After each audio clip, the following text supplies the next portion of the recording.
السلام عليكم ورحمة الله وبركاته.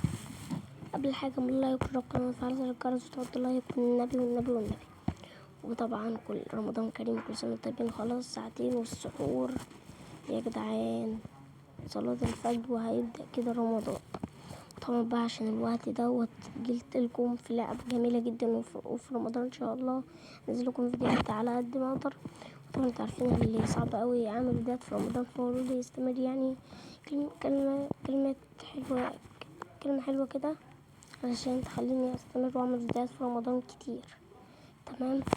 وطبعا احنا محتاجين رابط وبرنامج زر ارشيفر. لما انت تخش على الرابط، يلا بينا نخش على الرابط. طبعا لما انت تخش على الرابط هيجيلك كده الصفحة دي كده، تنزل وهتلاقي كلمة داونلود اللي هي ديت اسمها عندي بالعربي اللي هي تحميل. تخش عليها وهيجيلك كده وكده هتنزل دوت هتنزل كده هتلاقي مكتوب دريم ليج السكر 2023.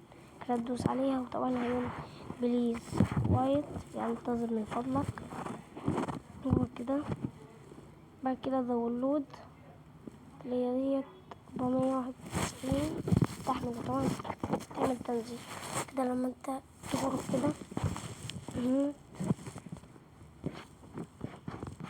كده تروح على برنامج الارشيفر كده داونلود اللي هو دوت كده. ده الملف. فكر هعمل تثبيت طبعا من غير فلوس ولا اي حاجه. يلا بينا نخش على طبعا هتخش كده، وطبعا اللي هي ديت وهتعمل التلاتة دوت. والله هي طبعا مش الفلوس، هي الكتير. طبعا هيبقى فيه وربنا حاجات ضحكة اوي كده في الماتش، وربنا اللاعبين هتقف والحارس يقف وانت تقدر تروح وتجيب اجوان وكده. وانا طبعا والله لما انا بخش الجيم بلاي وبلعب، والله الفيديو بيرجع من الاول خالص ومش بعرف. والله يا جدعان ده حقيقة، وانت شوفها بنفسك. طبعا كده لو عجبك الفيديو متنساش تعمل لايك وتشترك القناة وتفعل زر الجرس.